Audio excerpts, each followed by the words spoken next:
नमस्कार, मैं हूं प्राची सोनी और आप देख रहे हैं डीएनए। धमतरी के सबसे पसंदीदा और भरोसेमंद चैनल डीएनए आपके लिए हर हफ्ते लेकर आता है खबरों का गुलदस्ता। दिन भर की हर बड़ी घटनाओं के अलावा हम दिखाते हैं परिचर्चा कार्यक्रम, जिसमें शहर के प्रबुद्ध जन अपना नजरिया बेबाकी से रखते हैं। साथ ही अहम मसलों पर पत्रकारों की तफ्तीश को सामने लाने के लिए हम लगाते हैं मीडिया की चौपाल, जबकि एक मुलाकात कार्यक्रम किसी खास शख्सियत के विचारों और सफ़रनामों को समझने की हमारी कोशिश है। इसी तरह वार्ड परिक्रमा में डीएनए निगम के ग्राउंड जीरो का रियल तस्वीर से आप शहरवासियों को रूबरू कराते हैं। यानी डीएनए में खबरों का सिलसिला चलते रहता है एक एनालिसिस के साथ। आज हम लेकर आए हैं खास घटनाओं पर हमारे जिला ब्यूरो की रिपोर्ट। सोमवार को लचर विद्युत व्यवस्था को लेकर धमतरी भारतीय जनता पार्टी ने प्रदर्शन किया। अर्जुन स्थित कार्यपालन अभियंता कार्यालय का घेराव करते हुए जमकर नारेबाजी की। शिकायत निवारण में लापरवाही बरतने और अकारण बिजली कटौती का आरोप बीजेपी ने लगाया है। इस दौरान विधायक रंजना साहू, बीजेपी जिलाध्यक्ष सहित उपभोक्ता, पीड़ित किसान सहित कार्यकर्ता उपस्थित थे। दरअसल भाजपा संगठन के पदाधिकारी, क्षेत्र की विधायक एवं बड़ी संख्या में किसान तथा उपभोक्ता सहित भाजपा कार्यकर्ता पैदल मार्च कर अर्जुन स्थित विद्युत विभाग के डीई कार्यालय पहुंचे और कार्यालय का घेराव किया और अधिकारी से सवाल जवाब किया एवं ज्ञापन सौंपा। बीजेपी कार्यकर्ताओं ने बोर्ड के डीई को बताया कि अनेक शिकायतों के बावजूद भी विद्युत विभाग के रवैये में कोई सुधार न आने से क्षेत्र की जनता आक्रोशित एवं आंदोलित है। ग्रामीण और शहरी उपभोक्ता बिजली कटौती से परेशान है। कृषि कार्यों तथा छोटे उद्योगों को भारी नुकसान उठाना पड़ रहा है। विद्युत विभाग के अधिकारियों तथा कर्मचारियों द्वारा आम लोगों से दुर्व्यवहार करने की शिकायतें सभी तरफ से मिल रही है। शिकायत दर्ज कराने के लिए निर्धारित टेलीफोन नंबर अधिकतर समय व्यस्त रहते हैं या उस पर कोई जवाब नहीं मिलता। शिकायतों की समय पर सुनवाई नहीं होती। खराब ट्रांसफार्मर का हफ्तों मरम्मत नहीं कराया जाता। जरा सी बारिश होने पर ग्रामीण इलाकों में कई दिन तक विद्युत व्यवस्था बाधित रहती है। अकारण विद्युत कटौती से उद्योगों की कमर टूट चुकी है। बिल के भुगतान में जरा सा विलंब होने पर धमकियां दी जाती है तथा कनेक्शन काटा जाता है। विद्युत विभाग की कार्यवाही भेदभावपूर्ण तथा पूर्वाग्रह से ग्रसित रहती है। जनता पार्टी किसान मोर्चा की ओर से यहाँ पर धरना प्रदर्शन किया गया है। लगातार इस बात को देखा जा रहा है कि अभी प्रदेश की सरकार ने जिस प्रकार अपने घोषणा पत्र में कहा कि हम किसानों का कर्जा माफ़ करेंगे और बिजली हाफ करेंगे, तो बिजली बिल हाफ कहीं पर नहीं हुआ है और बल्कि लोगों को जो सुविधाएं मुहैया करानी चाहिए, विशेषकर किसान भाइयों को, चूँकि अभी खेती किसानी का समय है और ऐसे समय हम लोग का भी थरहा लग चुका है और अभी जो पानी की सबसे ज़्यादा आवश्यकता है, तो देखा जा रहा है कि लगातार मोटर पंप कनेक्शन बंद है। बस्तियों के कनेक्शन तो बंद है ही, मोटर पंप कनेक्शन लगातार बंद है। और कल 10 गांव के किसान भाई हमसे मिलने आए थे, जहां पर ऐसे 10 गिने हुए गांव हैं जहां पर ट्रांसफार्मर 5-5 दिन से ट्रांसफार्मर खराब है। तो ये स्थिति है प्रदेश सरकार की। यहाँ पर प्रशासनिक अधिकारी भी बहुत दबाव में काम कर रहे हैं। उनका कहना है कि आवंटन ही उनको प्राप्त नहीं हुआ है ट्रांसफार्मर खरीदने की। छोटी छोटी चीज़ें जो किसान स्वयं के व्यय से खुद पैसा 4-5 किसान, 8-10 किसान ऐसे मिलके स्वयं वो पैसा इकट्ठा करके ट्रांसफार्मर लगाने का काम हो, चाहे अन्य कोई काम हो, तो हमारे किसान भाई मिलके खुद के लिए काम कर रहे हैं। बड़ी बड़ी बात करने वाली है प्रदेश की सरकार है। भूपेश बघेल जी अपने आप को किसान पुत्र कहते हैं, धरती पुत्र कहते हैं, लेकिन कहीं पर भी किसानों की चिंता उन्हें नहीं है।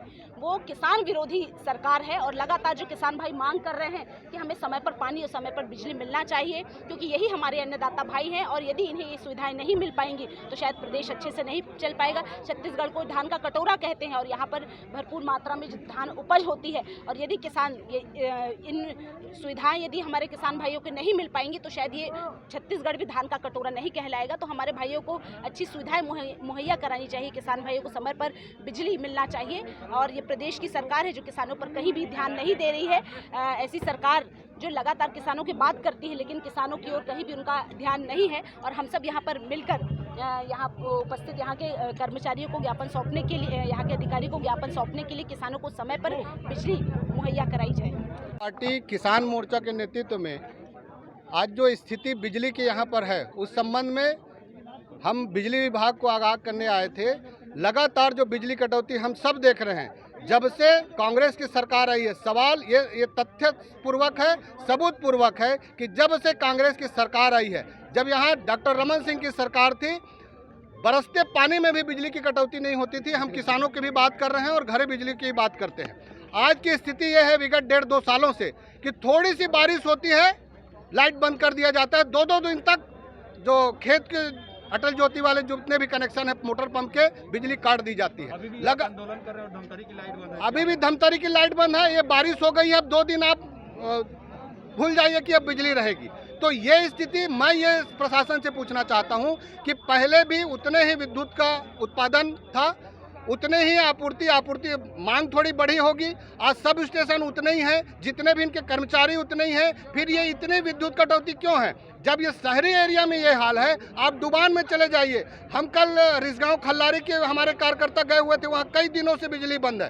तो हम ये सब चीज़ मांग करने आए हैं। लगातार ठेकेदारों का काम हो रहा है, भ्रष्टाचारी चरम पर है। अगर आप बिजली के कनेक्शन के लिए आज से पहले जब 93 से 98 तक यहाँ जो बिजली का कनेक्शन लेने की बात होती थी, 3-3 साल में परमानेंट कनेक्शन मिलता था। डॉक्टर रमन सिंह के शासन में तुरंत परमानेंट कनेक्शन मिल रहे थे। आज भी यही स्थिति है। अगर आपको बिजली लेनी होगी तो आपको एक अव्वल तो इनके रिश्वत देनी होगी, तब जाके कहीं साल भर में 1.5 साल में बिजली मिलेगी परमानेंट। ये स्थिति आज यहाँ है। उसी के मांग के लिए भारतीय जनता पार्टी ने आज अल्टीमेटम दिया है। अगर इस प्रकार की कार्रवाई, क्योंकि किसानों का थरहद तैयार है, रोपा लगाने को सब तैयारी कर रहे हैं, लेकिन बिजली नहीं होने के कारण मताई नहीं हो पा रहा है। ये स्थिति है। 8-8, 10-10 गाँव के ट्रांसफार्मर खराब है। तो आप सबसे हम सब आप मीडिया के माध्यम से सरकार को इस चीज़ों को आगाह करते हैं। देखिए, कांग्रेस का प्रमुख नारा था, चुनावी घोषणा पत्र में था उनका कि कर्जा माफ और बिजली बिल हाफ। लेकिन आज हम देखते हैं कि बिजली तो पूरी तरह से साफ ही हो गई है। उनका नारा सुधार के देना था, बिजली बिल हाफ की जगह बिजली साफ लिखना था।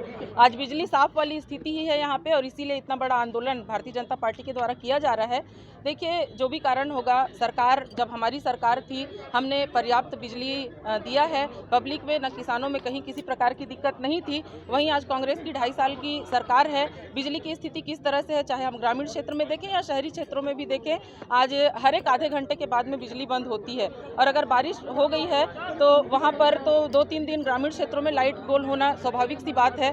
हमारे नगरी में हम सब लोगों ने प्रयास किया था, आदरणीय मुख्यमंत्री डॉक्टर रमन सिंह जी के नेतृत्व में 132 केवी बिजली की स्थापना वहां पर हुई थी। लेकिन आज भी उसका पर्याप्त रख रखाव नहीं हो पा रहा है, और 132 केवी होने के बावजूद भी नगरी जैसे ग्रामीण क्षेत्र को आज भी बिजली की कमी से गुजरना पड़ रहा है। ये काफ़ी दुखद स्थिति है, और केवल नगरी नहीं बल्कि पूरे प्रदेश की यही स्थिति है। वहीं इस संबंध में कार्यपालन यंत्री ने प्रतिनिधिमंडल को आश्वासन दिया है कि उपरोक्त सभी समस्याओं का यथासंभव एवं यथाशीघ्र निराकरण किया जाएगा।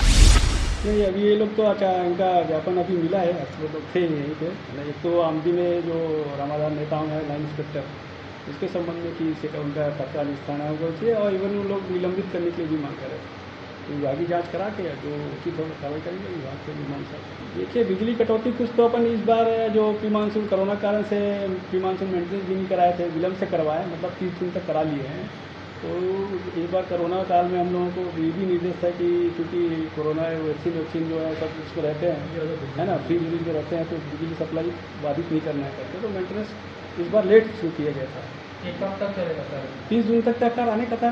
लगभग बड़ी लाइनों तक करा लिए हैं, कुछ लाइनें बच गई हैं, उनका अभी कराएंगे, 15 दिन के अंदर में हो जाएगा।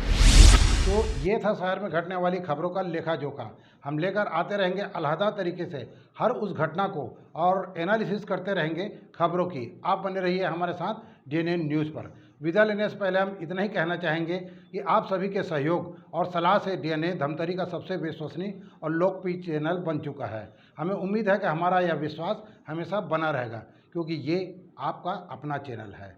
जय हिंद, जय छत्तीसगढ़, जय धमतरी।